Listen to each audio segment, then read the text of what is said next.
Welcome to त्रिशूल defence academy. I am BL Yadav. बच्चों, बहुत ही इम्पॉर्टेंट सेक्शन लेकर फिर से मैं हाजिर हूँ। ठीक है, तो आइए शुरुआत करते हैं। यमनेस पे किस तरह से क्वेश्चन आते हैं वही एकदम लेवल लेकर मैं फिर से हाजिर हूँ। ठीक है, तो इम्पॉर्टेंट क्वेश्चन यमनेस डॉगी, इम्पॉर्टेंट इंग्लिश क्वेश्चंस। ठीक है, तो आइए शुरुआत करते हैं। पहला क्वेश्चन इस तरह से है, क्या है? To perform this experiment drop little sugar into a glass of water. ठीक है, तो आपको यहाँ पर गलती देखना है कि किसमें गलती है ये चीज़। ठीक है, तो to perform this experiment drop little, ध्यान दीजिएगा, लिटिल के स्थान पर यहाँ पर अ लिटिल होगा। लिटिल के स्थान पर अ लिटिल का प्रयोग होगा। बी ऑप्शन गलत है, क्योंकि लिटिल का मतलब तो न के बराबर होता है। लिटिल का मतलब न के बराबर। लिटिल और फ्यू जो होता है वो निगेटिव होता है। लिटिल और फ्यू निगेटिव होता है, लेकिन अ लिटिल और अ फ्यू पॉजिटिव होता है। द फ्यू द लिटिल भी पॉजिटिव होता है, लेकिन लिटिल का मतलब होता है न के बराबर। तो आपको एक्सपेरिमेंट करने के लिए थोड़ा बहुत तो शुगर डालना पड़ेगा ना, तो इसलिए यहाँ पर लिटिल के स्थान पर क्या होगा? अ लिटिल का प्रयोग। ऑप्शन बी हमारा गलत था। ठीक है, इसके बाद हम लोग आते हैं बच्चों को क्वेश्चन नंबर 2 में। क्या करा? We all must respect an honest person. यहाँ पर ऑनेस्ट है, ऑनेस्ट के पहले ए नहीं आता है, एन आता है। आसान क्वेश्चन है, एन ऑनेस्ट होगा, ए का प्रयोग नहीं होगा। ठीक है, एन ऑनेस्ट। इसके बाद question number 3, coffee seeds is dried and roasted before they are ground into powder. तो कॉफ़ी सीड्स की बात कर रहा है। कॉफ़ी सीड्स यानी ये प्लूरल हो गया है। कॉफ़ी सीड्स प्लूरल है, तो इज के स्थान पर आर होगा। ठीक है, बी ऑप्शन हमारा गलत था। ठीक है, इसके बाद क्वेश्चन नंबर 3 के बाद है आता है 5th, I am sure that neither the flat nor it's contents is for sale. तो इसका रूल क्या होता है? चाहे तो आप रूल नोट कर लें। इसमें when two subjects are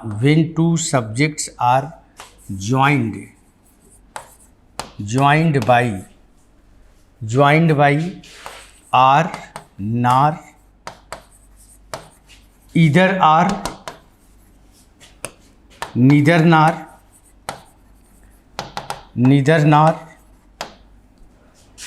the verb is used according to second subject. Second subject के अनुसार हम वर्ब का प्रयोग करते हैं हमेशा। सेकेंड सब्जेक्ट, फर्स्ट नहीं, सेकेंड। कब? जब दो सब्जेक्ट को आर से, नार से, या इधर आर से, या निदर नार से जोड़ोगे तब। ठीक है, तो यहाँ पर आप देख सकते हैं इट्स कंटेंट्स प्लूरल है, इसलिए इज के स्थान पर आर होगा। इज के स्थान पर आर। ठीक है, इसके बाद फिर हम लोग आगे बढ़ते हैं। क्वेश्चन मेरे ख्याल से समझ में आ गया होगा। तो the verb is use according to second subject, second. ठीक, आगे बढ़ते हैं। क्वेश्चन नंबर 5 क्या कह रहा है? Many a profound thinker believe that the march of civilization has not coincided with real human progress. तो यहाँ पर ध्यान दीजिएगा, मेनी के बाद जब ए या एन आता है तो इसके बाद नाउन भी हमारा सिंगुलर होता है और वर्ब भी हमारी सिंगुलर होती है। लेकिन अगर सिर्फ मेनी हो या अ गुड मेनी हो, या अ ग्रेट मेनी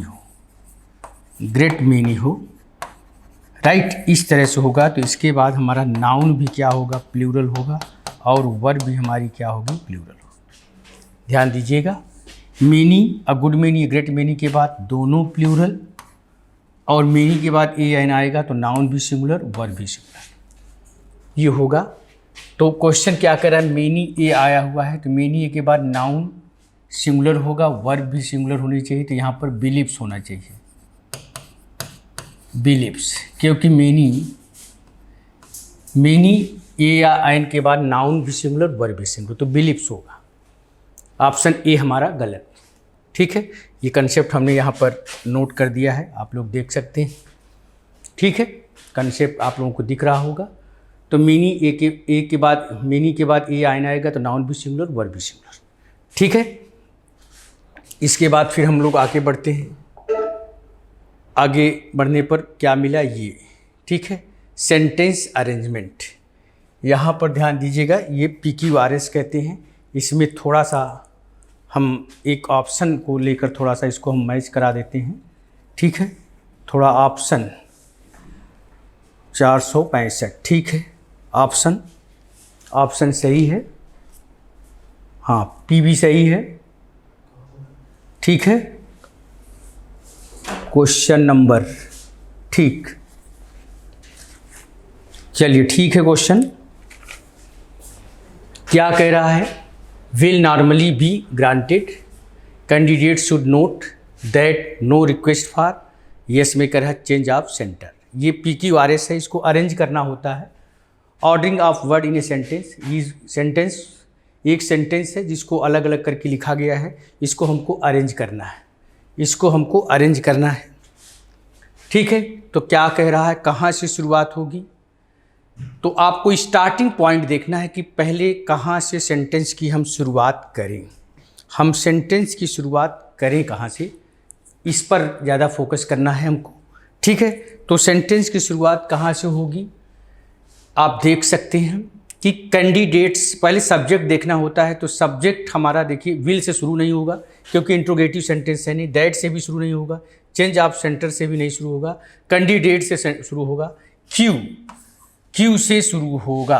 कहाँ से शुरू होगा, क्यू। तो कैंडिडेट शुड नोट, क्यू के बाद आ रहा है, candidate should note that no request for, यानी आर, QR। उसके बाद yes, change of centre will normally be granted, yes. उसके बाद P, तो right answer QRSP, B is the right answer.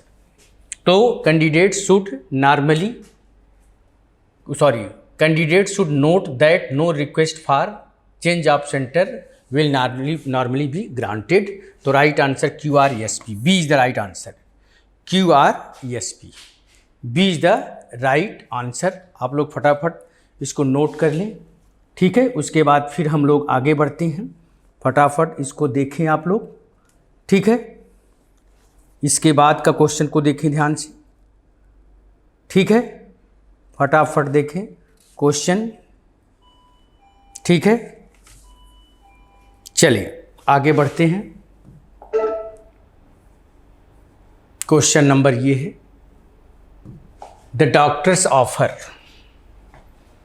देखिए यहाँ पर इसको पढ़ने के बाद, ये अलग से लिखा गया है, इसको पहले पढ़ोगे फिर इसमें से अटैच करना शुरू करोगे, इसको पढ़ने के बाद।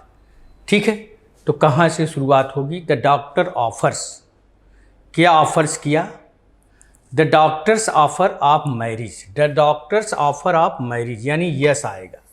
The doctor's offer of marriage, doctor का ऑफर क्या था, शादी का, the doctor's offer of marriage not only save Julie, न केवल जूली को बचाने के लिए, not only save the Julie, बोलिए, यानी यस P, उसके बाद R, from the jaws of the death, मौत के मुंह से, यानी R, उसके बाद यस P R, उसके बाद Q, but enable her to blossom into a happy women, यानी Q। तो क्या होगा right answer, S P R Q, S P R Q is the right answer, right answer C is the right answer. ठीक है, C is the right answer. Clear यहाँ तक। अब हम लोग आगे बढ़ते हैं। तो ये अरेंज करना है, इसको अरेंजमेंट दो तरह का होता है, एक होता है ordering of word in a sentence और एक होता है सेंटेंस अरेंजमेंट। तो ये ordering of word in a sentence है, इसमें एक पूरा सेंटेंस है को, ये पूरा लिखा हुआ है जो है एक ही सेंटेंस है, इसको क्या करना है, हमको अरेंज करके एक मीनिंगफुल सेंटेंस बनाना होगा। ठीक है, इस तरह से। ठीक, इसके बाद फिर हम लोग आगे बढ़ते हैं। Dog in the manger, dog in the manger, dog in the manger. ठीक है, इसका मतलब क्या होगा?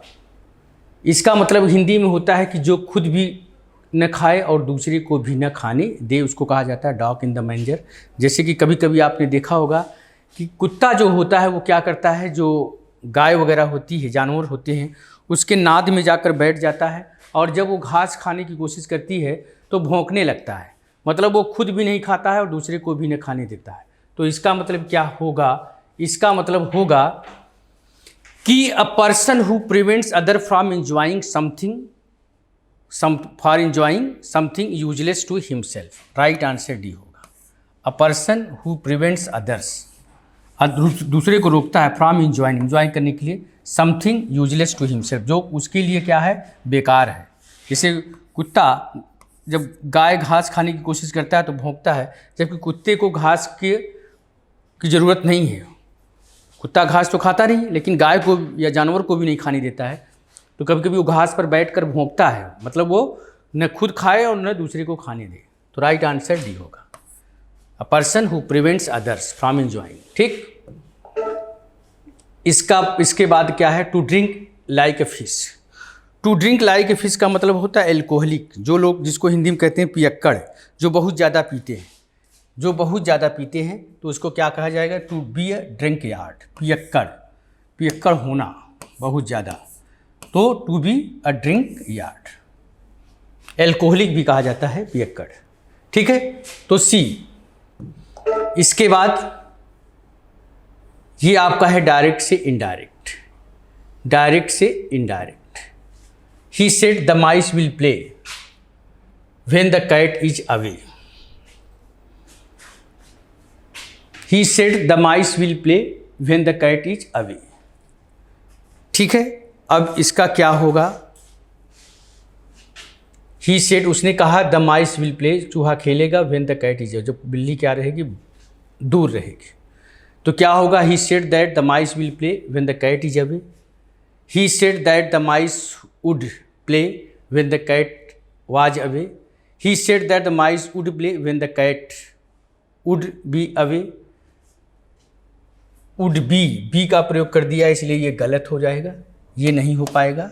He said that the mice shall play when the cat is away, ये भी नहीं हो पाएगा। अब इसी दो में होगा आपका। ठीक है, he said that the mice would play when the cat was away.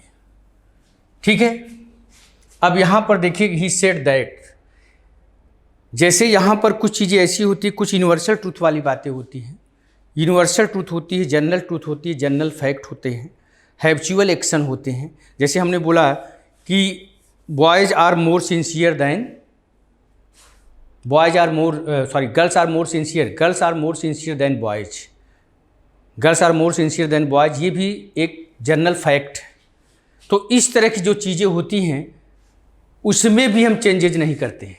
तो यहाँ पर देखिए क्या रहा, उसने कहा कि the mice will play when the cat is away.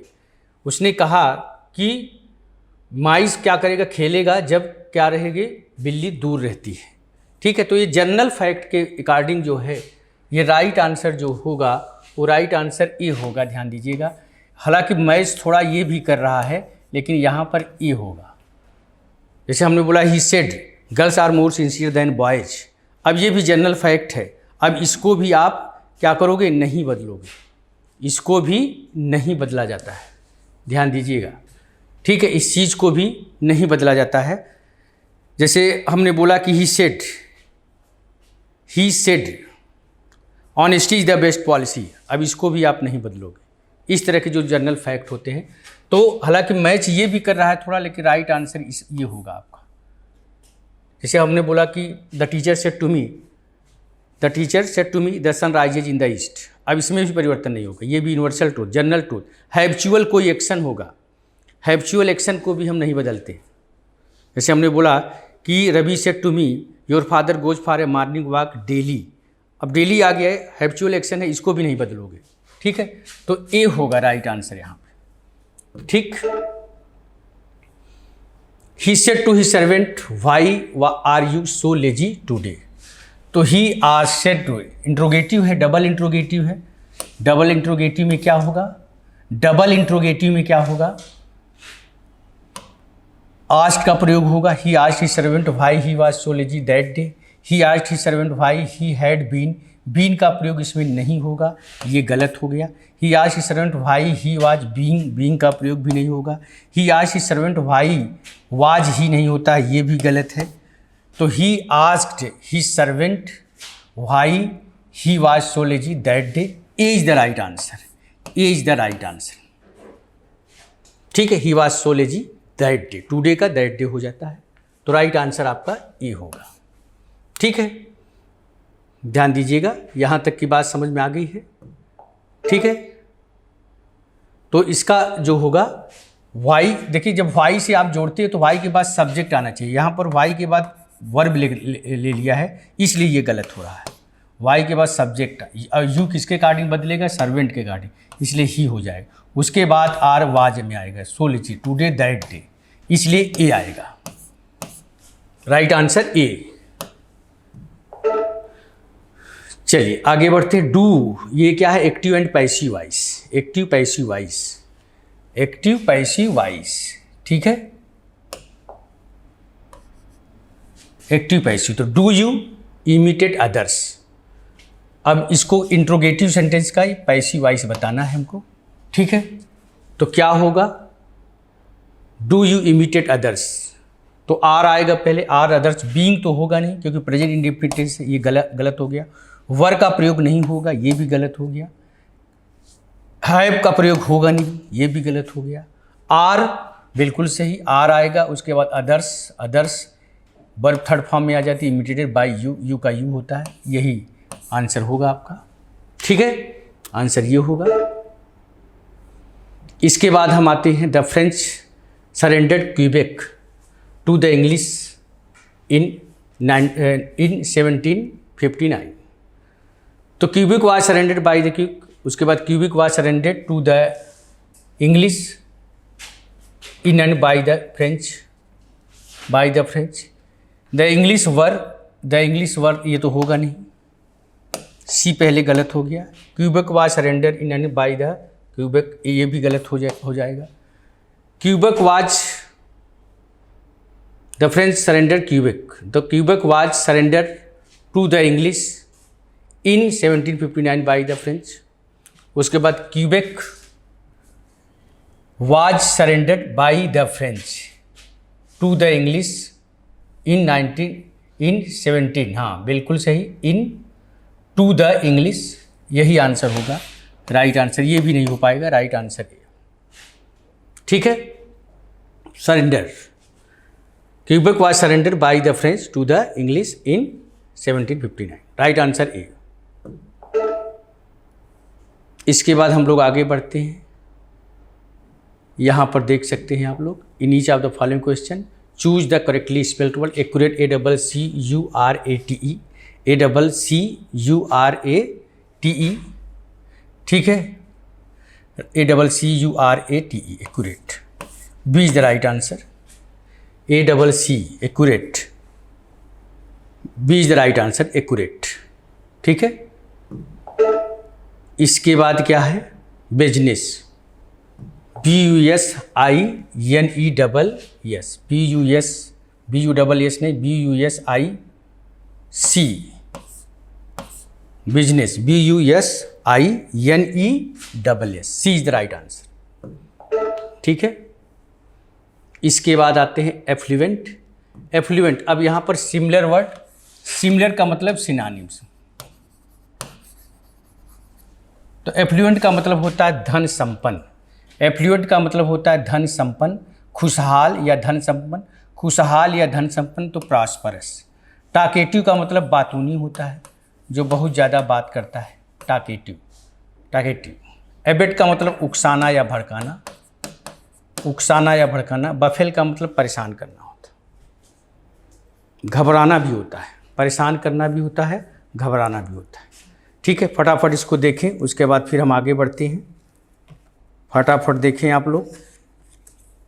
ठीक है, ठीक, नोट करिए, इसका मतलब घबराना, घबराना। ठीक है। चलिए इसके बाद तो यहाँ पर एफ्लुएंट का क्या होगा, प्रॉस्परस, ठीक। एक्यूज, एक्यूज 4 ऑप्शन आपके सामने। एक्यूज का मतलब होता है दोषारोपण करना, दोषारोपण करना। एब्जॉल्व, एग्जॉनरेट का मतलब होता है बरी करना, मुक्त करना, बरी करना। एब्जॉल्व का मतलब भी होता है मुक्त करना, मुक्त करना। विंडिकेट का मतलब होता है उचित ठहराना, उचित ठहराना। बोलिए क्या होगा, उचित ठहराना। तो राइट आंसर एक्यूज का क्या होगा, इम्पीच, इम्पीच होगा, ठीक है। दो, इसका एब्जॉल्व का मतलब दोष मुक्त करना, तो एक्यूज का मतलब दोषारोपण करना, आरोप में लगना। एक्यूज दोषारोपण होना, आरोप लगना, तो इम्पीच होगा। क्या होगा, इम्पीच, यानी D is the right answer, D is the right answer, ठीक है। आरोप लगाना, एक्यूज का मतलब होता है आरोप लगाना, आरोप लगाना, तो क्या होगा, इम्पीच, ठीक है, इम्पीच, ठीक है। ये ध्यान रखिएगा, ये सिनोनिम्स चल रहा है, similar word, similar word synonyms. तो प्रॉस्परस धन संपन्न का, एफ्लुएंट का प्रॉस्परस, और इसका एक्यूज का इम्पीच, ठीक। अब स्ट्यूज, अच्छा वर्ड है, एफिस्ट्यूज, ये वर्ड आ चुका है आपके एग्जाम में। एक बार आप लोग देखिए जरा, आंसर करें क्या हो सकता है। एफिस्ट्यूज का मतलब गहरा होता है, एफिस्ट्यूज का मतलब गहरा होता है, ठीक है। एफिस्ट्यूज का मतलब गहरा, तो प्रोफाउंड का मतलब भी क्या होता है, गहरा। सैलो का मतलब छिछला, आफुल का मतलब होता है भयंकर, तो गहरा, यानी एब्स्ट्यूज का मतलब गहरा, यानी डीप का सेंस देता है। गहरा का मतलब डीप, तो क्या होगा, प्रोफाउंड का मतलब भी गहरा होता है, प्रोफाउंड का मतलब भी गहरा होता है, ठीक है। तो प्रोफाउंड, ठीक। तो एब्स्ट्यूज का गहरा, तो प्रोफाउंड, गहरा, प्रोफाउंड। एब्स्ट्यूज का सिनोनिम्स क्या होगा, प्रोफाउंड, ठीक, प्रोफाउंड। इसके बाद फिर आते हैं हम लोग, आगे बढ़ते हैं। यहाँ पर अपोजिट कह रहा है, अपोजिट बताना है आपको। अपोजिट मतलब एंटानिम्स, बताइए। एमिलेट का मतलब होता है सुधारना, सुधार होने के सेंस में एमिलेट का यूज किया जाता है। एमिलेट का मतलब होता है सुधारना। तो जरा एक बार आप लोग आंसर करें, देखता हूँ किसका आंसर सही हो पाता है। एमिलेट का मतलब होता है सुधारना, तो क्या होगा, वर्जिन का मतलब होता है बदतर बनाना, बैड, वर्स, वर्स्ट होता है वर्जिन। वर्जिन का मतलब बदतर होता है, खराब होना।